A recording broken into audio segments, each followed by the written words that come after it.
Começa agora o seu programa de entrevistas, podcast Campos Brancos. Apresentação, Euzenir Alves. A paz do Senhor Jesus, começa mais um podcast Campos Brancos. E a finalidade desse programa é trazer você para o universo missionário, para você conhecer os nossos missionários, onde estão, o que fazem, como estão. Mas por que você tem que conhecer? Simples assim, você faz parte desse grande exército. Nós somos mais de 600 missionários mantidos pela SEMAD, e a SEMAD somos todos nós. Enquanto uns estão à frente no campo de batalha, outros estão aqui intercedendo por eles e mantendo-os. Eu não sei qual é a parte que você faz, se você mantém, se você intercede. Agora, se não mantém, está perdendo uma espetacular oportunidade de agradecer o nome de Jesus, de fazer que o reino de Deus seja conhecido por toda a criatura. Então vamos fazer o seguinte, já contribuiu com missões esse mês? Não? Então vamos lá. Para contribuir com missões, eu vou te passar o CNPJ da SEMAD, que é o nosso Pix. Vai lá, anota aí, por favor, 322-652-360001-46. Repetindo, 322-652-360001-46. Ou você pode pegar o seu celular e apontar para o QR Code que está aí na sua tela e faça a sua contribuição de acordo com aquilo que Deus colocou no teu coração. Mas não vai contribuir com tristeza não, que nem vale a pena. Deus ama quem dá com alegria. Aí você contribui sabendo que é um privilégio que Deus está te dando para você contribuir. Porque muitas pessoas estão precisando até de uma caneca d'água, de um pão. Enquanto isso, você tem o suficiente para poder contribuir. Então, contribua. Se você não contribuir, também não tem nenhum problema, não. Para missão. Para você, sim. Porque quando Deus te dá e você não quer distribuir com os que estão necessitando, Ele tira da tua mão e dá para alguém que tem o coração dentro dessa obra. Dito isso, vamos bater papo com os nossos convidados de hoje. É um menino que nasceu na missão. Eu não sei nem se ele tinha ideia de ser missionário, mas nem teve como fugir, porque ele não aprendeu aos pés de Gamaliel, não. Aprendeu aos pés do Elias. Do Elias e da Raimunda, que são dois missionários natos. Aquele missionário raiz, né, caule, folha, flores e frutos. E eu vou conversar agora, ele vai contar para vocês, até a mulher ele conheceu no curso de missão. Vou conversar com a Eliezer e a Juliana, eu podia dizer um monte de coisa deles, até porque praticamente eu vi a Eliezer nascendo, mas eu ia falhar. Então eu prefiro perguntar para ele, quem é a Eliezer, quem é a Juliana? Paz do Senhor Jesus, amados. Hoje eu sou o pastor Eliezer Oliveira, tenho 38 anos, casado com a missionária Juliana, tenho 4 filhas, 4 mulheres, uma maranhense, uma paraense, uma equatoriana e uma que nasceu em Brasília, mas foi projetada fora, mas nasceu em Brasília. Uma candanga, como chamam, né? E quem é a Juliana? Agora para nós. Juliana também, né? Além da nora predileta do Elias. Fala baixo. Segredo. Eu sou a nora do pastor Elias, né? Uma honra, onde nós nos conhecemos no curso de missões há 18 anos atrás. E eu vim fazer o curso de missões e encontrei, né, o Eliezer. Quando eu vi o pai dele, a história dele, eu falei, essa família é de missões, é meu sonho, e eu adotei, né? Não foi os olhos verdes dele que te encantaram, não? Primeiramente foi, né? Foi quase assim, amor à primeira vista, mas depois a gente viu a história, como eu já tinha um chamado, desde da minha conversão, Deus já me chamou para missões, mesmo solteira, já tinha convicção disso. E quando a gente tem essa convicção, a gente quer encontrar alguém com o mesmo chamado, né? Porque senão não vale a pena. E, para a glória de Deus, eu vim para o curso, conheci o Eliezer no curso de missões, com o mesmo propósito que eu. Aí, com 8 meses depois, nós casamos. Quem de vocês dois é mais romântico? Ele. Ah, que legal! Então, conta tem para quem puxar, né? Então, conta essa história. Como é que tu conheceu ela? Como é a paixão? Não, a gente estava fazendo o curso, no entanto, ela chegou uma semana depois. Entrou pela janela. Como dizem, né? Já tinha preenchido todas as vagas, aí despacharam ela. Aí depois de uma semana e meia, disseram, não, surgiu uma vaga. E ela veio de Belém. E eu tinha orado para Deus. Eu queria alguém diferente. Nem tantas vezes o povo brinca, rapaz, tanta mulher bonita aqui, filha de pastor, filha disso, filha daquilo. E eu quero alguém diferente, né? Aí, quando eu conheci minha esposa, eu vi que ela tinha feito um voto de não beijar até o dia do casamento. Aí eu vou beijar, eu tenho um casal. Eu vou fazer tudo possível para tirar ela desse voto, e nessa brincadeira eu só beijei no dia do casamento. Apaixonou. Foi. Não consegui. Só beijei. Aí quando eu vi... Mas tentou? Tentei, fiz tudo possível. Mas você já viu que a mulher era séria no voto, né? Mas o mais interessante é porque ele falava que ele queria alguém diferente, né? Eu falava que... Então, o voto que ela fez me mostrou a diferença, né? Porque é uma mulher com propósito, uma mulher com decisão, que se guarda para o Senhor. Aí eu, atentado, querendo fazer tudo para tirar do caminho, mas graças a Deus... Tu era um menino meio travesso, né? Era. Graças a Deus, Deus já mudou. Então, hoje a gente vê, não foi fácil, porque duas culturas totalmente diferentes. Eu venho do campo, aí ela vem de uma igreja tradicional, eu conheci ela com a calça, a saia aqui embaixo, camisa manga longa, bem arrumadinha. É crente, tradicional. É crente. Crente. Ele, rapaz, essa mulher é crente, eu preciso. Era assembleiana ou da Igreja do Véu? Assembleiana. Então... Belém, quando é tradicional, é tradicional.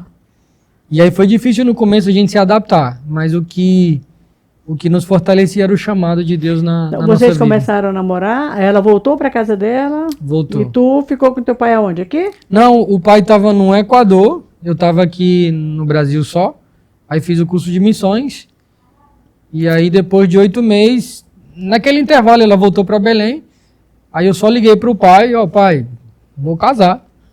O que é isso, menino? Aí ele falou com ela, disse, tu tem certeza que vai terminar de criar meu menino? E aí a gente casou, dia 10 de maio de 2008. Nos conhecemos em 2007. Em 2008 a gente nos casamos. Já em 2009 assumimos já o primeiro campo lá no assentamento PA Buritis, no Tocantins. Eita, começaram então o ministério de vocês no PA Buriti. Era igreja ou campo missionário? Era campo missionário, a igrejinha pequena no assentamento. A gente tem sempre uma dúvida. O teu pai e a tua mãe são missionários natos. Mas como é que no Eliezer nasceu essa vocação para fazer a missão? Foi só na sequência de ver o pai e a mãe fazendo? Ou teve aquele sonho onde o anjo aparece, eis que te digo, tu foi separado? Ou não, o ID é para mim, eu vou fazer. Como é que foi? Eu lembro que a minha mãe sempre dizia que um dos filhos dela ia ser pastor, né? Aí eu olhava para meus irmãos nem aí, todos desinteressados. Então, meu Deus, vai sobrar para mim. E aí vai sobrar para mim, mas eu sempre fui o que era mais apegado a meus pais. Apesar de ser o mais atentado, mas eu era o que estava mais... O Eliseu é o bonitão, né? Ele é o bonitão, o sériozão. O Elias também é bonitão. E aí, Deus falou por várias vezes. Eu lembro que eu era dos que saía correndo quando tinha um profeta. Ei, vem aqui. Aí eu já estava saindo lá. Não, Deus te chamou, Deus te separou, te santificou, te consagrou, e eu sempre tive esse chamado. E a outra coisa, na vocação, eu não me via fazendo outra coisa. Sempre que eu empreendi alguma coisa, como que as portas fecham e Deus é para cá. Teu foco findava sendo missão. Findava sendo missões. Eu lembro que no campo missionário, até para política nos chamaram, olha, você tem perfil de vereador... Todo mundo fala de ti, você tem perfil, você é um líder, você é isso. Simpaticão, dava para ter vereador. Mas aí não, o Senhor não deixou. Graças a Deus. Não, Deus chamou para outra coisa. Aí vocês assumiram o primeiro campo missionário e já eram casados? Já éramos casados, tínhamos uma filha. E aí nós tínhamos um lema que era, queremos ir onde ninguém quer ir. E aí nós tínhamos esse lema, primeiro a gente arregaçou as mangas, igrejinha pequena, só levantada. Eu lembro que eu peguei meu FGTS, seguro-desemprego, tudinho, investi na igreja. A gente rebocamos a igreja, compramos porta, janela, tudo. A igreja ficou linda. Som. E aí eu lembro que até uma irmãzinha disse que o piso era cimento, né? E a irmã dizia, pastor, a gente vem, dobra o joelho para orar, eu acho que a gente já pagou todos esses pecados, né? Bora botar uma cerâmicazinha na igreja. E eu falei para minha esposa, ó, embora, nem que a gente parcele, né? E bora comprar.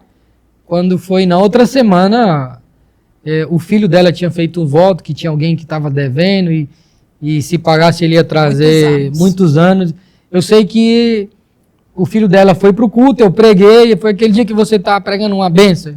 Ele entendeu a mensagem, pediu uma oração, pastor, ore por mim, eu tenho uma dívida e se pagarem eu vou contribuir. Aí, quando foi na outra semana, segunda-feira, já depois do culto, ele veio trazer a oferta e a gente botou a cerâmica. Resumindo a história, nossa primeira igreja, a gente arregaçou as mangas, ele, não, agora eu vou viver do dízimo e oferta dos irmãos. Na hora que disse isso, mudaram de igreja. Na hora... Não, aí tinha um irmãozinho chamado Zé Camelo. Ele dizia, pastor, desde que eu me entendo de gente, eu dou R$50 de dízimo, eu acho que tá bom. E eu fazer o quê? Fazendeiro e tudo. E fazendeiro, mas ele não entendia direito, por mais que a gente explicava, era o que ele dava. E aí a esposa dele também começou a dar mais 50 e ficou R$100. Naquele tempo, em 2008, né? E aí, logo a gente foi para os índios. Eita, de lá vocês foram para os índios? A gente foi para a aldeia Bacurizim, lá em Grajaú. Saiu do meio do mato para dentro mesmo. Saímos da terra que manava leite e mel, como diz a palavra, e fomos para a aldeia Bacurizim, mas também foi uma benção. A aldeia Bacurizim foi uma experiência muito grande. Como é que é esse choque de cultura? Porque a gente não foi para outro país. Não, é um choque de cultura você sair daqui de Imperatriz, por exemplo, e ir para uma aldeia. A aldeia, eles gostam muito, quando a gente participa com eles, por exemplo, a gente comia muito com eles, andava com eles. Qual é a comida que eles mais comiam lá? Lá era o chibel, que é a farinha, né, que eles molham. Com água e açúcar? Com água, E aí o frango assado, peixe assado. E aí com o chibel. Era a comida mais fácil que eles têm. Mais acessível, né? A mais acessível, né? Eu lembro que quando eles vão fazer compra, já traz um saco de farinha. Não é arroz e feijão, não. Aquele saco de farinha. E a gente comia com eles. Então, a alegria deles é ver o branco, o homem branco que chama que somos nós, se misturar com eles. Então, por exemplo, lá na aldeia Bacurizim, dentro da cultura, eles admiram a igreja evangélica porque a igreja evangélica mantém a cultura de louvar a Deus no dialeto deles. Então isso eles louvam muito, acham muito lindo, porque vê toda uma igreja cantando, orando, tem a Bíblia em Guajajara, lendo, pregando em Guajajara. Então isso é muito lindo. Claro que pra gente é muito difícil poder dominar a língua deles, mas mesmo assim a gente já cantava um que outro louvor, passamos um tempinho lá, a gente adoeceu. Então, por questão de doença, a gente teve que sair de lá, né? Pelo nascimento da nossa filha, né? A nossa segunda nasceu lá. A filha, você nasceu na aldeia? Aham. Ela nasceu em Belém, mas a gente estava morando na aldeia. A gente só foi ganhar neném e voltou. E com 10 dias, mais ou menos, a gente voltou. Aí ficamos mais um tempinho, aí tivemos que sair. Vocês fizeram a menina na aldeia? Foi. E ganharam e voltaram para a aldeia. Foi. Meu então Deus. Ela praticamente é como se tivesse nascido lá. Aí hoje o nome dela é Radassa. Elis Radassa, mas até hoje nós chamamos de Suíra. Que os índios colocaram, eu grávida, né? Na barriga colocaram o nome de Suíra. Até hoje a gente chama ela de Suíra. Então Radassa é Suíra. Legal. Suíra, é só conhecida por Suíra. É a segunda. Isso, é a segunda. Tem 13 anos hoje. Aí a gente voltou pro Tocantins. Para a igreja que vocês deixaram? Para a igreja que a gente deixou. Nesse intervalo passaram 2 missionários. Aí, já nesse segundo intervalo, tivemos já um pouco mais de resultado, né? Porque o primeiro foi rápido. Mas já tivemos batismo, discipulado. Muitos jovens que até hoje a gente tem o privilégio de encontrar eles em Goiânia, Brasília, porque... Tem pastores que eles migram, né? Quando chega a certa idade, não tem trabalho no interior, então eles têm que migrar para as grandes cidades. Mas a gente fica feliz em saber que hoje eles escrevem, pastor, você está onde? Eu vi que o senhor está aqui em tal lugar, eu estou bem, estou crente, sou pastor, casei, e a gente vê resultado daquilo que a gente... É tipo o fruto do trabalho que você fez, né? No começo a gente desanima, né? Meu Deus, eu tanto tempo não vi nada. mas os frutos se colhem depois, né? Eu estava pensando aqui, tu vinha de Belém, recém-casada, aí vai para um campo, depois do fim do mundo, né? De quem vem lá. Depois tu vai para a aldeia.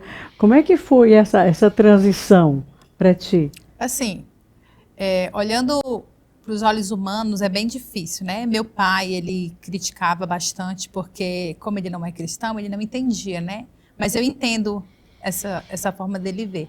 Eu saí de Belém, minha mãe tinha um restaurante grande, a gente tinha uma estabilidade financeira. Tinha do bom e do melhor. Mas eu tinha meu quarto, então a gente tinha uma vida razoavelmente equilibrada, né? Financeiramente. Mas só que o chamado de Deus na minha vida era tão forte que eu tinha na minha mente que eu poderia passar o que for. Então, tudo que a gente passou, ou cada campo que a gente ia, era desafiador, porque você não sabia.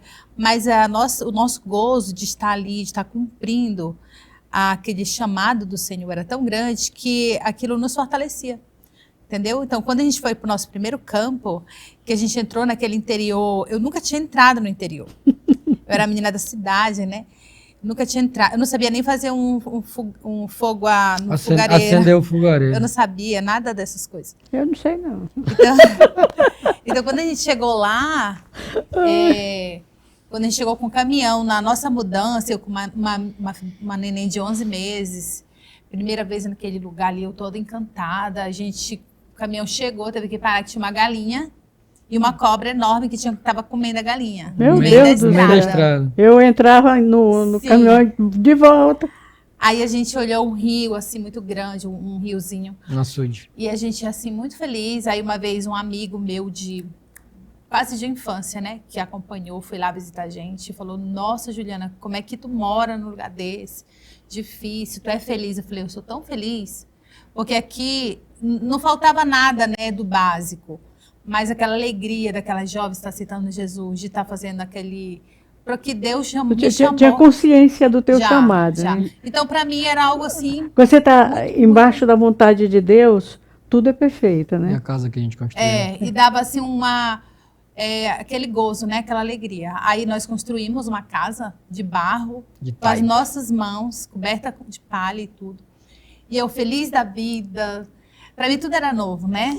Aquele primeiro amor da obra de Deus. Recém-casada, casa nova de barro, essa felicidade. Apesar de tudo, nunca tive aquela dificuldade de frescura de comer. Não é nem frescura às vezes, né? É uma palavra até errada. Mas assim, não tive tanto bloqueio. Não, é frescura mesmo, filha. Não tive tanto bloqueio. Aí a gente construindo a casa de barro, os meninos amassando barro e as mulheres alisando na parede, botando... E eu filmei, mandei para minha mãe. E minha mãe tinha orgulho por eu ser missionária, né? Porque ela já tinha aceitado Jesus. Aí uma vez eu mandei para meu pai um vídeo. Ai, meu Deus, eu não tive sabedoria, né? Para ele foi um choque muito grande. Porque ele Essa falou, é a menina que eu criei. quantos mil, ele disse, quantos mil tu ganha para te estar vivendo essa vida? Tu tá ficando doida, vem para cá que a gente abre uma igreja. Porque ele não entendia. Eu falei, meu Deus, falta sabedoria. Porque tem muitos pais e muitas pessoas da própria igreja, né, da cidade, que não entendem o chamado missionário. Meu Deus, como é que essa pessoa vai para um lugar desse? Isso. Né? A gente pensa... Mas a gente tem que entender que cada um tem um chamado específico. Aí agora, não, vai ter um projeto Europa. O pessoal vai para a Europa, um país rico. É pior do que no lugar que você estava. Porque assim, no lugar desse, você chega, é tão fácil levar Jesus, o evangelho, O povo que é tão transforma, carente. o povo é carente de tudo. E aí você leva Jesus, para eles é muita coisa. Agora você chega na Europa, o pessoal é abastado de tudo. Jesus é super para ele. Antigamente o povo aceitava Jesus para ir morar no céu, onde tinha uma casinha, né? Aí vem essa história de Minha Casa Minha Vida, ninguém tem mais negócio de querer morar no céu na casinha. Aí na Europa tu mora num palácio, por que tu vai querer uma casinha no céu? Então é muito mais difícil pregar lá na Aí Europa. é outro Jesus que a gente tem que pregar. Lá é o Jesus do milagre, porque eles são carentes, são vazios e precisam do Jesus milagroso. E nós tivemos uma experiência, referindo com o que você está falando, nesse primeiro campo. A gente chegou no sábado, nossa posse foi no domingo, e no domingo eu marquei um ensaio para todos os jovens na quarta-feira. Quem são esses jovens? Da comunidade, não tinha nenhum jovem cristão. Todos da comunidade, jovens que nunca nem tinham ido para a igreja. Eu falei, gente, bora fazer um coral aqui com todo mundo. E quarta-feira a gente vai vocês vêm para cá. E eu fui imprimir, era uma música do Anderson Freire naquele tempo, estava no auge. E eu chamei, deu mais ou menos uns 40 jovens nesse ensaio. Nenhum crente. Ensaiamos, fiz um lanche, dei para eles, me apresentei. Foi aquela coisa bem gostosa. Não preguei. No final eu falei assim... Não levou uma mensagem, mas não essa levei uma pregação mensagem, aí... mas Essa pregação aí foi a enorme. recepção, né? a recepção, né? Aí quando foi no final, eu só falei assim, eu quero fazer uma oração por vocês, né? Por vocês estarem aqui. A partir de agora nós vamos cantar, vocês vão cantar no domingo. Tem que chamar eles para cantar, já que eles estavam lá, não tinha crente. Tinha 3 senhores, 2 senhores e uma senhora bem idosos. Aí eu falei, tá bom. Aí quando foi no final, eu falei, eu vou orar por vocês, mas eu vou fazer uma pergunta, mas não me respondam hoje. Quem aqui já teve vontade de ser crente? Assim, bem simples, né? Mas não precisa ninguém responder. Quando eu fui começar a orar, começaram, eu quero, tia. Começaram. Tia, eu quero, assim, adolescentes, jovens de 10 a 16 anos. Eu quero, porque meu sonho era ser crente, eu nunca teve um pastor aqui. E começaram. Só sei que foi mais ou menos mais de 20 jovens aceitaram Jesus naquele dia. Entendeu? É porque tu não chamou para o culto. Não. Tu apresentou Jesus Isso. de uma De um forma jeito diferente. Tu diferente. apresentou Diferente. Jesus na prática, através da vida. E começaram a chorar, e uns querendo aceitar, e as outras, não, que a gente tem que ir para a festa, não sei o quê, e mesmo assim aceitar. Só sei que a primeira jovem que aceitou Jesus foi a primeira a se batizar, foi a primeira a expulsar demônio, Primeiro se foi batizar a no Espírito primeira a Santo. ser batizada no Espírito Santo, foi a primeira a pastorear. Então Que legal. ela cantava como eu, não era amor? É. Tocava pandeiro como eu, pregava, se vestia como eu. Então, isso daí são resultados, assim, que valeu a pena. Se fosse só ela, tinha valido a pena tudo. Da aldeia vocês voltaram para lá, de lá. De lá a gente veio para pastorear aqui em Imperatriz, Uhum. congregação Nova Tessalônica, lá no Parque Amazonas, se eu não me engano. E aí ficamos um ano. Do Parque Amazonas a gente foi para a convenção, para Imbirau. Aí ficamos, pastor também mais ou menos, aqui você sabe como é, né? Em Birau é bom que a gente pesca à vontade. O povo, peixe. rapaz, bora visitar o pastor Eliezer. E eu sei o que é. Vinha para pousada, vinha para banhar. Mas foi bênção, Imbirau também foi uma experiência maravilhosa. E aí, do Imbirau, a gente foi auxiliar em Davinópolis, tempo do pastor... Fugiu o nome Agripino? do pastor. Não, fugiu o nome do pastor. Davinópolis? Eu sei que a gente foi auxiliar o pastor lá em Davinópolis, e aí surgiu a oportunidade de ir para o Equador. Tinha um missionário que estava no Equador, que estava precisando de voltar para o campo, descansar um pouquinho, ele estava com burnout. Teu pai ainda estava lá? Não, Não, já já tinha vindo, o pai já estava aqui já. E aí, eu sei que a Missão Cairós procurou entre os obreiros dele, um obreiro que possa ir substituir o missionário lá no Equador. E aí não acharam nem em Brasília, nem em São Paulo, nem no... Era para tu. Aí o pai dizia, pai, meu menino está aqui. Ele é pastor, é ordenado, fala espanhol, já conhece Equador, e está aqui sem igreja. E eu estava só auxiliando em Davinópolis. E aí, era o pastor Francisco Campos, estava lá em Davinópolis, lembrei. E aí nós estávamos em Davinópolis, quando o pai disse, olha, inclusive a gente estava no projeto de ir para a Bolívia, cogitando o projeto de ir para a Bolívia estudar medicina. E aí surgiu a necessidade do Equador. Aí o pai disse, vocês querem? Ele, eu quero, vamos. Estou aqui pronto. E aí a gente foi para o Equador, passamos 5 anos no Equador, foi uma experiência maravilhosa. No caso, foi a tua segunda vez no Equador. A primeira foi com meus pais, do né? filho. E agora eu estava voltando, para mim era uma honra, e também vivendo o sonho da minha mãe, né? Ver um dos filhos sendo pastor. Ela ainda disse, na igreja que eles pastorearam por último no Equador, meu sonho é ver um dos meus filhos pastoreando aqui. Aí quando meu pai falou, eu lembrei das palavras da minha mãe, né? Ele, não, eu vou, eu sei que é vontade de Deus, é uma necessidade, era um desejo da minha mãe, então a gente foi. Tá certinho. E foi muito bom. A gente cuidava de 5 igrejas, 5 campos diferentes.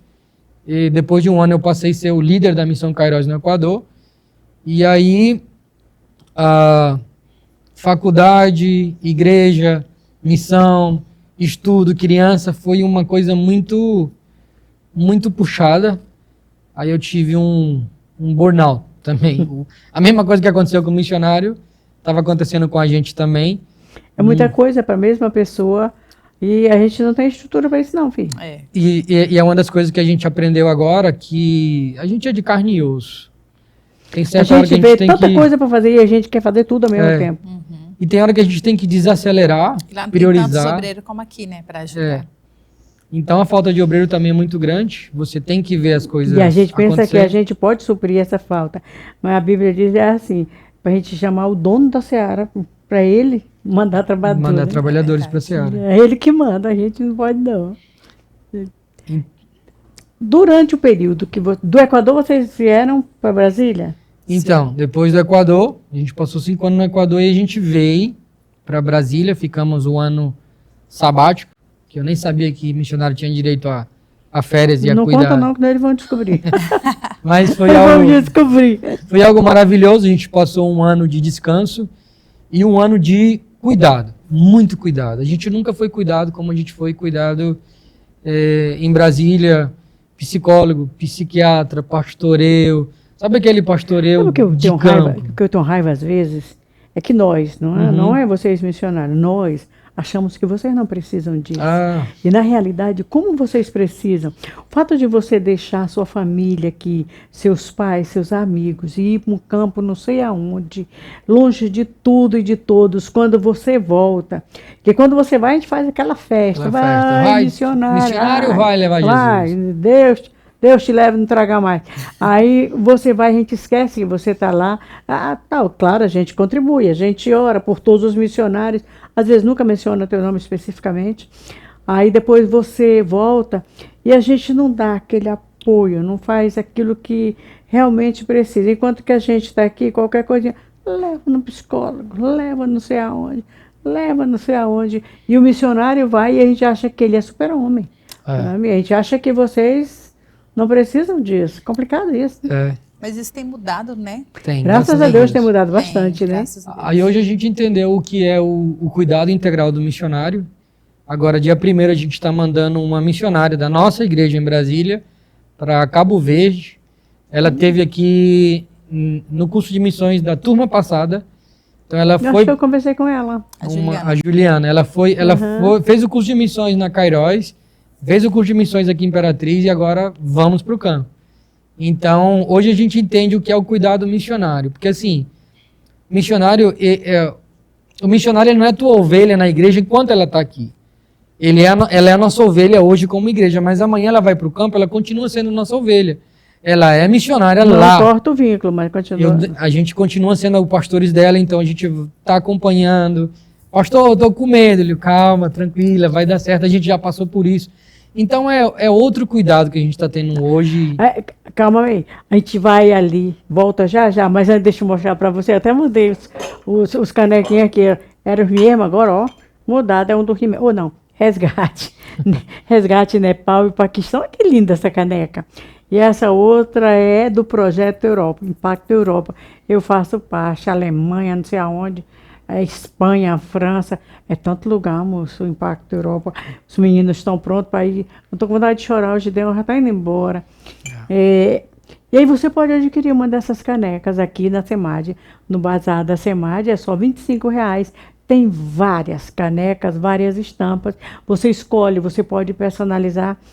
Mas para que vocês estão vendendo caneca? Simples. O pastor acabou de fazer, o pastor Eliezer acabou de falar sobre o cuidado missionário.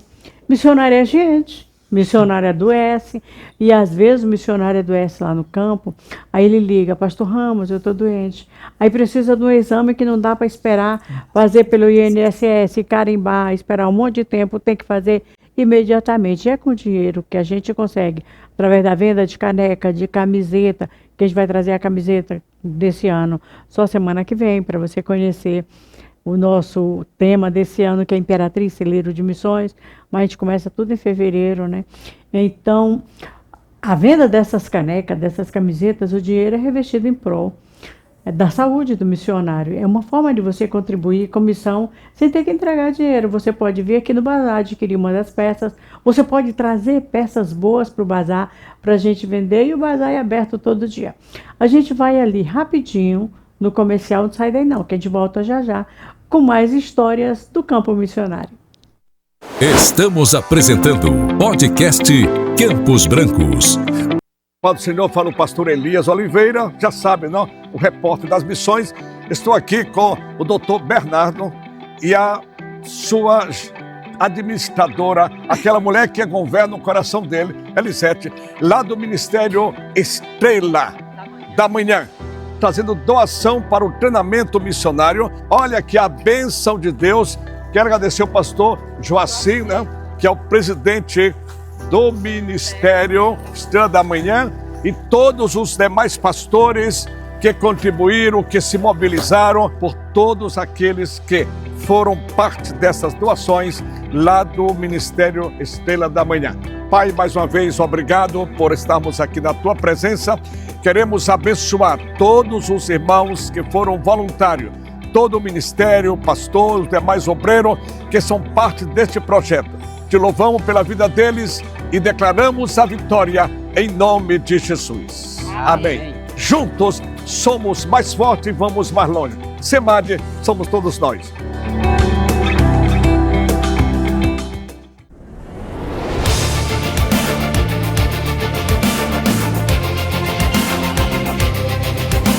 A obra missionária precisa mais do que nunca de intercessores comprometidos. A cada ano, o campo missionário se torna mais desafiador entre povos e nações. Conflitos étnicos, políticos, perseguições, dificuldades financeiras e até mesmo em igrejas já estabelecidas. A necessidade de mobilizar a igreja, levantar apoiadores e manter a visão viva revela uma verdade.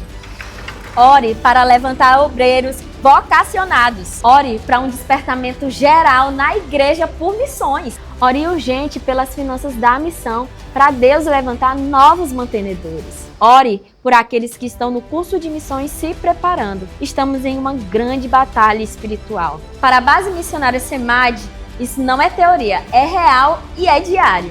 Há mais de 33 anos, a SEMAD permanece firme, recrutando, capacitando e enviando missionários ao redor do mundo. O inimigo não quer que missionários sejam enviados. Ele tenta cegamente semear divisões e enfraquecer a obra. E seu maior desejo é o fracasso das missões. Mas nós cremos no poder da oração. Quando a igreja clama, cadeias se quebram, portas são abertas e vidas são alcançadas. Junte-se a nós nesse clamor missionário. Ore, interceda, Missões precisa disso. Imperatriz, celeiro de missões. Voltamos a apresentar podcast Campos Brancos. Estamos de volta, ouvindo as histórias do campo, da igreja, com a Juliana e o pastor Eliezer. Agora, Eliezer, quando vocês foram para o Equador, você com seu pai, você tinha quantos anos, mais ou menos? Eu tinha 7 anos de idade. Oh, meu Deus!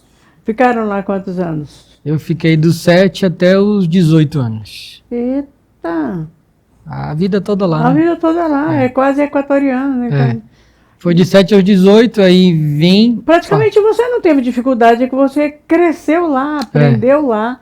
Porque às vezes você tem a dificuldade do impacto cultural, mas você já foi... A gente já foi numa idade muito adaptável. Na 3, 4 semanas a gente já estava falando espanhol. Levando tudo na ponta do pé.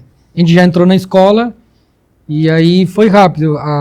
Eu tive a experiência com minhas filhas, quando chegaram também lá. Elas tiveram um pouquinho de dificuldade, chegaram na mesma idade, mas rápido conseguiram se adaptar.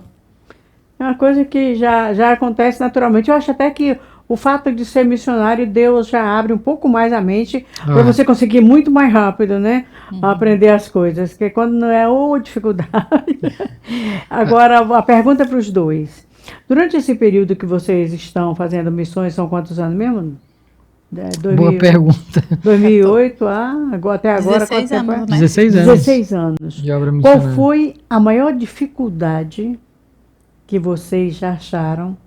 Se nessa dificuldade você deu vontade de parar? São 3 perguntas, né?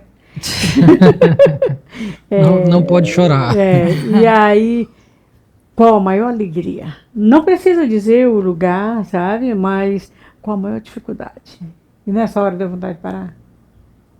Começa contigo, Juliana. A gente teve um desafio muito grande num campo, porque É uma bênção, né? Mas é bem desafiador quando uma pessoa usada pelo inimigo, porque quando a gente vai para o campo missionário, a gente é abalado, né? Tem toda uma estrutura espiritual por trás. Por isso que é muito importante a oração dos irmãos.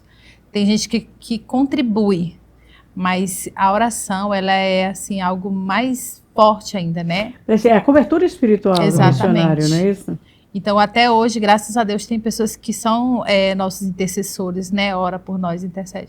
Então, passamos uma batalha espiritual muito grande, a qual onde Deus estava salvando muitas vidas através de nós. E se levantou uma pessoa mesmo usada pelo diabo, e isso foi falado até verbalmente, e ameaçou uma das minhas filhas, pequena. Ela tinha 1 ano. Acho que é pior do que ameaçar você mesmo, Isso. Né? Ameaçou ela de uma tal maneira, lá tinha um rio. Não, ela não, né? Ameaçou... A família em si. Ele contou para minha esposa as vozes que ele ouvia pediu para fazer. Ele pediu para pegar a criança, desquartejar e jogar no açude, que era para poder separar nós dois. Destruir a família. Destruir nossa família, acabar com o nosso ministério. E essa pessoa tinha pacto. O diabo mais besta, né? Teriam que fazer outra menina. Ele não sabia disso. Não, mas só que é uma coisa assim, abalar a estrutura de tudo, não tem né? como não abalar, né? Então, isso foi muito impactante, porque foi falado para nós. E essa pessoa, ela andava armada no lugar. Meu Deus. Né? Mas eu vou lhe contar uma coisa que foi muito forte, foi muito difícil. Na mesma hora, ligamos para algumas pessoas que oravam por nós, eram nossos como pais espirituais, né, no momento, e tudo, mas assim, no fundo, a vontade de pegar as coisas e vir embora, a gente não teve. Não teve? Não. Moço, é chamado mesmo. Não teve porque, assim, a gente confiava tanto em Deus. E tem um detalhe aí, que eu sempre gosto de dizer, não tenha medo de pedir socorro. A gente como minha esposa falou, nós tínhamos pais na fé, que a gente ligava, dava força. Teve até um episódio do Gideon que você estava... Assim que a gente chegou, minha esposa estava com uma dor de cabeça muito forte. Lugar. Ela gritava nesse mesmo campo. E aí minha esposa gritando de dor, e eu dei remédio e nada, e chovendo muito, estrada de chão, não entrava ambulante, não entrava nada. Lá nem Alto de Rali entrava quase. Então a gente estava isolados. Aí a gente ligou para o pastor presidente de campo, olha, a gente está assim, mande ambulância, alguma coisa. Ele disse, não podemos fazer nada agora, tá chovendo, truvejando, não tem como entrar. E aí a gente ligou para o pastor Gideon. O pastor Gideon estava num casamento aqui em Imperatriz. Aí ele disse, Elias, eu não posso te atender agora, mas me dá só um minutinho. Ele saiu do casamento e foi tão incrível que era como que eu imaginando ele saindo do casamento. Ele chamou mais alguém e disse, Elias, chamou 2 pastores lá, inclusive estava, eu acho que o pastor Kemuel, está lá na Bolívia hoje, alguns, né? E eles fizeram uma oração. Ele disse, coloca o telefone em voz alta. E fizeram oração repreendendo todo o mal, todo espírito maligno, e automaticamente a dor de cabeça da minha esposa passou. Nós ouvíamos vozes ao redor da casa. E veio uma calmaria, veio algo tão maravilhoso, e eu digo, Deus... Aí suas forças renovam, ele, Satanás, é assim então? Não adianta não. Não adianta não. Não precisa nem vir aqui não, nós estamos mandando oração por telefone. Por telefone, então, foi algo tão maravilhoso que não deixa a gente desistir, sabe? Às vezes a gente pensa assim, eu poderia estar aqui, ali, poderia ter isso e aquilo, mas essa experiência de viver... É complicado, porque a ameaça não era contra você. Era contra a corda do teu coração, era contra a tua filha, era para separar algo você. Mais valioso, mas né? A ameaça era contra a tua filha. Era real. E mesmo assim, você não deu vontade de A gente se apegou mais com o Senhor. Claro que teve um cuidado dobrado, né? Porque a gente era missionária, assim, deixava elas brincarem, o povo levar, mas a gente teve um cuidado dobrado. Mas aí começamos a nos afirmar mais no Senhor, confiar nele. E Deus guardou. Como ele tem sempre. E qual foi a maior alegria? Ai, tantas. Não, a maior alegria, assim, que Deus confirmou mesmo o chamado, foi essa experiência que eu falei, né? Que nesse dia, o tanto de jovens. Então, para nós, o primeiro campo, a primeira semana, mais de 20 jovens aceitando Jesus. Para mim, foi aquilo ali, foi Deus confirmando. Eu chamei vocês para isso. Tá aqui a confirmação. E hoje nós temos os frutos, né? Que a gente ainda tem um pouco de contato com alguns. Então, isso para mim foi uma das alegrias, assim, muito grande também. Mas porque vocês são casados, mas são a mesma carne, mas não é o que é o melhor para ela que é o melhor para ti. Não é o que é o pior para ela que é o pior para ti. Tem esse negócio, a fome dela não é a mesma. Né? Qual foi a maior tristeza que impactou nesse tempo todo? Pode ser até antes de você ser missionário, ser apenas filho. Qual foi o pior momento? E se você deu vontade de desistir, qual o melhor? Teve um campo que as nossas filhas, a nossa filha mais velha, né? Ela, como diz, ela carregou tudo o que as outras não passaram, ela carregou, ela viveu. Ela, num campo que a gente morou, ela teve, o nome da doença? Teve sarna de cachorro. E aí, a imunidade... A mesma da primeira experiência. A imunidade muito, muito baixa, né? Ela tinha bolhas de pus na sua mão e ela queria brincar, e às vezes na brincadeira ela caía e rasgava tudo, e sangrava, e cuidar de novo, e a gente dando antibiótico, e não é aquela mesma coisa, você no campo, no meio do nada. E eu lembro que até o padrasto da minha esposa foi lá com a gente, a minha filha estava com muita febre, e ele pegou ela nos braços e ele começou a cantar os hinos da harpa, e de repente a febre dela foi desaparecendo, né? E o meu sogro, no caso, ele chorando e louvando os hinos da harpa, e de repente a febre dela saiu, e a gente fica assim, porque tem certas coisas que vêm na nossa vida, que ela vem para abalar a nossa fé, para te desanimar, né? E a vontade naquele momento era de voltar para a cidade, fazer um tratamento. Levar pro hospital. E mesmo assim ainda não tinha condições, porque para onde é que eu vou, como é que eu vou? Porque, querendo ou não, lá era a minha casa, era a minha vida, tudo que eu tenho era onde eu estava, né? E a Bíblia vai dizer: onde está teu tesouro, aí está teu coração. E isso eu acho tão maravilhoso porque, eu sou de Imperatriz, mas se eu moro lá no meio dos índios, minha casa é lá, meu amor está lá, meu coração está lá. Então eu vou para onde? Até isso a gente não tínhamos onde ir. E a gente sofreu muito com isso, eu também adoeci, minha esposa estava grávida da segunda filha, então nós estávamos num processo fisicamente, nós estávamos ruim, estávamos enfermos, muito debilitados, a alimentação não era da melhor, então isso fazia que a nossa imunidade estivesse baixa. Mas superamos, né? A gente passou lá, saímos cantando o hino de vitória. Essa foi uma das experiências difíceis, né? E a maior alegria? A maior alegria que eu tive, além de almas que aceitaram a Jesus, né? Hoje teve um rapaz lá no primeiro campo que ele morreu. Morreu num acidente. A alegria não é? Não, a alegria é porque o povo chamava que era o irmão 2. Eu era o irmão 1, ele era o irmão 2. Eu lembro que ele morreu de acidente. Disseram assim: o irmão morreu, todo mundo pensava que era eu, mas era o irmão 2. Ele pregava como eu, andava como eu. A alegria foi que não foi tu. Né? Aí ele veio, fez o curso de missões, estava animado.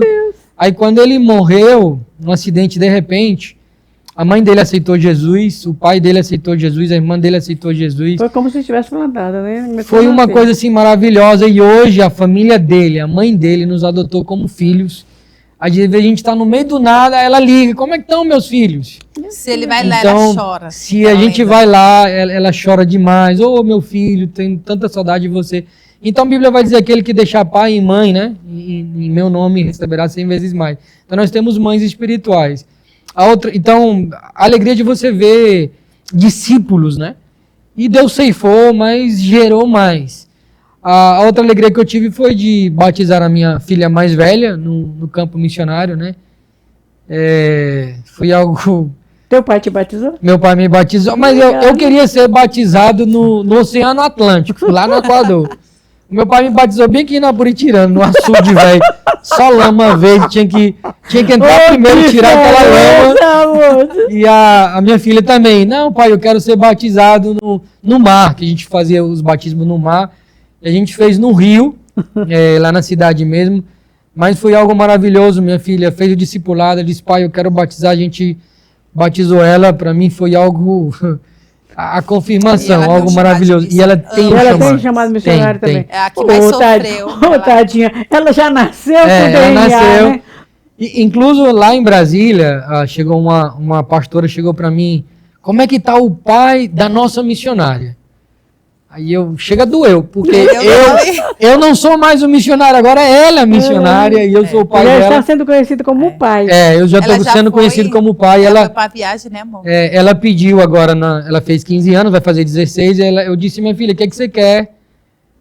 Seu aniversário de 15 anos, o que você quer de presente? Lembre só que seu pai é missionário, não tem muita coisa para dar. O que você quer que eu possa dar? Que eu possa dar. E aí ela disse, eu quero ir para a viagem missionária para o Paraguai. Aí ela foi para o Paraguai, ela foi a tradutora lá, a menina com 15 anos, viajou sozinha, com uma equipe, né? E aí lá ela foi tradutora, o povo pregava, ela traduzia, ela ia na frente. Voltou mais animada ainda. Nossa, ela voltou mais crente do que nós. Então ela tem o chamado, ela já não vê a hora de vir fazer o curso de missões aqui. Então a gente está feliz porque... Que apesar de tudo, ela não ficou traumatizada, revoltada, né? O ensina a criança no caminho que deve andar funciona para vocês, né? A família de vocês vem nessa, Isso. nessa regra. A gente não tem nenhum trauma SEMA, de igreja, isso não. Tudo pra gente foi um aprendizado. Eu conversei com a tua irmã, né? Uhum. Conversei com o teu irmão. A tua irmã disse que quando vocês eram pequenos, estava comendo todo mundo na mesa, teu pai chegava, tirava as colheres todinha, como com a mão. Ela não entendia o que é aquilo. Até quando ela chegou no Senegal, ela se viu comendo com a mão. Se viu comendo com a mão. Então o Elias sempre treinou vocês para isso. Desde criança. E a Rai também, do mesmo jeito, né? Sempre treina. Eu acho impressionante a capacidade da Rai de abraçar as pessoas, de acolher, de cuidar, mãezona. Né? É uma mãezona mesmo. O pessoal do curso de missão, todo mundo é apaixonado por ela. Mas aí chega os originais, né? E aí tem que calmar um pouquinho que chega o original. Então, a gente hoje tem só a agradecer, porque tudo que nós vivemos foi uma escola maravilhosa.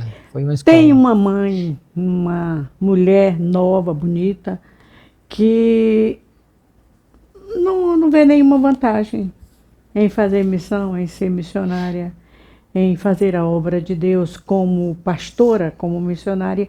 E eu queria que você falasse para ela agora, que está nos assistindo. A câmara é sua. Vamos lá.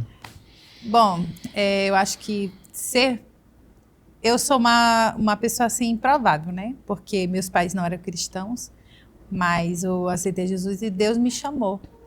E hoje eu sou uma mãe de 4 meninas e eu sou muito assim, eu penso muito no que elas querem, né? Quais são os sonhos dela. Se elas querem fazer missões, eu vou apoiar, eu estou ali. E se elas não quiserem também, quiser trabalhar de uma forma para contribuir, né? Ajudar a irmã que for. Então esse é o nosso objetivo, é criar que elas sejam discípulas de Jesus, né? E você que é mãe, que tem um filho, que sonha, esses filhos sonham em fazer missões, abençoe. Porque tem muita gente que atrapalha. E pais, né? Porque quer super proteger. Quero que ele seja médico, engenheiro, exatamente. não sei o quê. E não tem nada de errado. Mas se o sonho dele for ir para o campo, se for formado, é bom também. Mas que você possa apoiar. Nós passamos muitas lutas, muitas dificuldades. Nunca passamos necessidade. Passamos por enfermidade, mas Deus nos curava, nos cuidava. Sempre tinha uma igreja segurando a corda, cuidando de nós, né? O secretário de missões. Então, a gente nunca estivemos só. Então, Deus nunca nos desamparou. Através das pessoas, Ele nos abençoava, né? Então, hoje eu tenho orgulho de ter 4 filhas, todas abençoadas, crente. Hoje, as nossas filhas lá na nossa igreja, elas servem na igreja, com o departamento infantil, servem na sede com os adolescentes. Então, são meninas, assim, comprometidas com a obra do Senhor. E para nós, isso é mais gratificante ainda. Então, vale a pena. Com certeza, vale a pena. Eliezer, você é novo, tá em pleno vigor, podia estar fazendo qualquer outra coisa e não entregando a vida a ministério, sendo pastor. Podia ser um engenheiro, podia ser um médico, podia ser qualquer... Ainda dá tempo. Dá tempo, mas não vai não. O chamado é esse mesmo. Mas, de repente, Deus te separou, Deus te escolheu e te colocou na obra. O que você diz para esse jovem que não está muito afim de estudar, mas também não está nem aí para a obra? Ele está ali esperando uma palavra do pastor Eliezer. Vale a pena? Vale a pena. Vale a pena cada esforço. 2 Timóteo vai dizer assim: confia a homens fiéis que sejam idôneos para ensinarem a outros. O que eu fiz foi simplesmente ensinar o que me ensinaram. Eu reproduzi o que me ensinaram e evangelho é isso, é você viver o sonho de Deus. Então, hoje o que eu quero te dizer é renúncia à tua vida, renúncia ao teu eu e comece a dizer: Deus, eu quero viver os sonhos teus na minha vida. O missionário, ele chega às vezes num lugar que ele fica assim: o que eu estou fazendo aqui? Mas é Deus que te coloca, é Deus que abre as portas, Deus que mostra o destino, Deus que abre o caminho. Eu lembro Jeremias, quando eu era muito novo, não sabia nem o que eu ia dizer. Eu lembro muito da passagem de Jeremias, quando ele diz: Senhor, eu não sei falar, e o Senhor é quem coloca palavras na nossa boca. Então, eu te animo, deixa Deus te usar, entrega teu caminho a Ele, confia nele, e você vai ver que tudo Ele fará. Aí você está vendo a minha vida, eu sou novo, tenho 38 anos, casado, bem casado. Mulher bonita. 4 filhas. Não sou digno de ter uma mulher bonita como a minha, eu só tenho os olhos verdes. Rapaz, sabe por que tu conseguiu isso aí? Só porque tu é crente. Só porque tu é crente. Missionário. Se tu não fosse conseguir, não, filho. Então, não sou digno de tal amor, de tal cuidado. Hoje eu vejo minhas filhas, né? Eu digo para a segunda: você, minha filha, estude, trabalhe para sustentar a sua irmã. Que ela vai ser Porque a primeira vai ser missionária, a segunda, se não for, mas ela vai ajudar as irmãs. Então, somos uma família missionária para a glória de Deus. E glória a Deus. Gente, missão é isso, é entregar a vida, é entregar força, entregar juventude e ser feliz com isso. Ser feliz porque Deus o separou. Eu não sei você, talvez você, não, mas eu não estou muito preparado para ir para o campo. Quem disse que tu precisa ir para o campo? O ID de Jesus Cristo, ele não pode ser terceirizado. Ide por todo mundo, pregai o evangelho a toda criatura. Esse ide é para mim. Tá, bate aí no teu peito e diz: para mim. Isso mesmo. O ide é para cada um de nós. Talvez a gente não possa ir aos confins da terra. Para isso, a SEMAD está preparando pessoas. Já são mais de 2.500 missionários formados pela SEMAD para irem para o campo.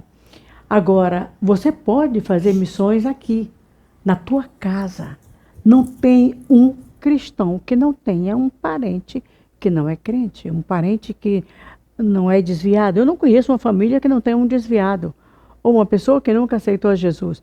Então faz missão na tua casa, faz missão com teu vizinho, com aquela mulher, o açougueiro, a mulher que vende verdura na feira, a pessoa que trabalha contigo, a pessoa que estuda contigo. Nós temos N lugares para fazer missões aqui em Jerusalém, Judeia e Samaria. E a SEMAD prepara pessoas para irem aos confins da terra. E você pode participar desse grande exército que está tentando esvaziar o inferno e povoar o céu. Como é que eu posso fazer parte? Você pode orar pelos missionários. A Juliana falou que ela precisava de oração. Às vezes o missionário lá no campo, ele não está precisando de dinheiro, ele está precisando de uma cobertura espiritual. Ore por missões. Agora, geralmente, quem contribui com missões, ele ora por missões. Mas é muito difícil tu orar e não contribuir, porque tu ora por aquilo que tu gosta. A gente ora, meus amigos, meus inimigos, né? Mas quando tu gosta, tu ora, tu intercede. Quando tu gosta de missões, tu ora pelo missionário, tu menciona o nome dele, tu intercede. Mas quando tu intercede, porque tu gosta, tu também contribui para ele almoçar, para ele. Missionário come, missionário almoça, missionário tem que se vestir, tem que calçar. E isso é feito por quem está aqui. Ele não pode ir lá onde ele está, ficar trabalhando aí, fazendo uma coisa e outra, a não ser quando ele vai para um lugar onde a maneira dele fazer missões é através do trabalho, é aquele evangelismo pessoal. Mas nossos missionários geralmente vão para campo onde não há possibilidade de trabalhar. Por isso a sua contribuição. E a minha pergunta: já contribuiu? Pega o teu telefone, aponta para o QR Code que está bem aí na tua telinha, ó. QR Code assim, da SEMAD. E eu vou repetir para ti o CNPJ nosso, que é 322-652-360001-46. Esse é o nosso Pix. 322-652-360001-46. Aí depois você faz a prova de Deus e veja. Se ele não te dá uma boa medida, recalcada, sacudida e transbordante, né? Porque nosso Deus não deve nada para ninguém, não, moço. Ele só botou na tua mão para te contribuir com a obra dele. Então, abra o seu coração para a missão, sabendo que você é privilegiado por Deus em poder contribuir com essa obra. A gente está quase chegando no final. Eu deixo para você, Juliana, a Câmara para considerações finais. Bom, eu quero agradecer, né, especialmente meu sogro, minha sogra, porque... Meu sogro, porque ele não veio falar hoje. A outra vez ela começou aqui com o sogro dela, ela nem abriu a boca. Eu agradeço a Deus, né, porque Deus colocou essa família na minha vida. Quando eu vi o ministério dele, o chamado dele, isso confirmou no meu coração, né, o chamado que Deus tinha na minha vida. E eu agradeço a Deus por ele, sempre estão orando por nós. Agradeço a Secretaria de Missões, na pessoa do pastor Ramos, pastor Raul, essa igreja que sempre tem cuidado, sempre tem nos apoiado, né? E confiou em nós esse chamado. E primeiramente a Deus, né? Também. E o nosso pastor local, lá de Brasília, né? Eu agradeço a Deus porque também ele nos recebeu, tem cuidado de nós, nos confiou uma igreja, a qual tem sido uma bênção para a glória do Senhor. E eu só tenho mesmo que agradecer. Pastor Eliezer, Amém. A Câmara é sua para considerações finais. Eu quero só louvar a Deus por tudo que Ele tem feito na nossa vida. Louvar a Deus pela vida do pastor Raul, do pastor Ramos, né, que foram uns pais espirituais. Eu lembro que quando eu era novinho aqui, andando para cima e para baixo, eu via consagrando vários pastores e eu chorava em casa. Queria ser consagrado, ordenado, e meu dia chegou, graças a Deus. E eu agradeço a eles porque viram em nós aquele obreiro de valor, né? E nos ensinaram, nos apoiaram. Então, obrigado, pastor Raul, pastor Ramos, né? Entre muitos outros líderes que também viram e oraram, intercederam por nós, né? Pastor Gideon também, que foi uma bênção. E meu pai e minha mãe, que foram aqueles intercessores natos, né? O campo missionário é onde o filho chora e a mãe não ouve, mas a mãe sente. Sempre a mãe ligava, meu filho, como é que tá? Meu pai, eu tinha raiva que eu contava pro meu pai, pai, tá acontecendo isso, meu filho, vai orar. Eu quero que o senhor resolva. Eu quero que o senhor ore. Não, meu filho, você sabe a receita, vai orar. E a oração tem sido a chave do sucesso na nossa vida. Que Deus abençoe a todos. Muito obrigado pelo carinho. Pois é, nós estamos terminando aí. Você conheceu um casal que é um exemplo. São jovens, mas entregaram a vida a serviço do Rei Jesus. Eu não sei como é que a sua vida está para quem se entregou, mas ainda tem lugar nessa seara. A seara é muito grande. São poucos os ceifeiros. E Imperatriz é um celeiro de missão. Você tem essa semente para distribuir. Distribua enquanto é tempo. E o nosso podcast vai pro ar toda sexta-feira, das 19 às 20 horas, no canal 14, TV Cidade Esperança. No sábado, das 19 às 20, na 106.9, que é a Rádio Cidade Esperança. Vai também no YouTube da SEMAD e no YouTube da IEAD, Ministério AD. Deus abençoe a sua vida. E eu falei, Rádio Cidade Esperança, deixa eu falar. Meio-dia, melhor programa que existe. Voz da Assembleia de Deus com eu, Zeni. Tem aquela música sacra, tem sempre uma mensagem de Deus ministrada pelo pastor Raul. E vale a pena sintonizar na 106.9, que é a mais querida, a mais ouvida, há 24 anos no ar, 24 horas por dia, anunciando Jesus. Uma das maiores missionárias que a Assembleia de Deus de Imperatriz possui. É a Rádio Cidade Esperança. Deus abençoe e até o nosso próximo encontro. Obrigada, pastor. Obrigada, missionária. Com certeza o ministério de vocês vai ser próspero, porque quem chamou foi Deus. Ele é forte o suficiente para sustentá-los com sucesso, viu? Nós cremos. Amém. Obrigada. Acabamos de apresentar podcast Campos Brancos. Participe e seja você também o mantenedor desta grande obra. SEMAD, somos todos nós.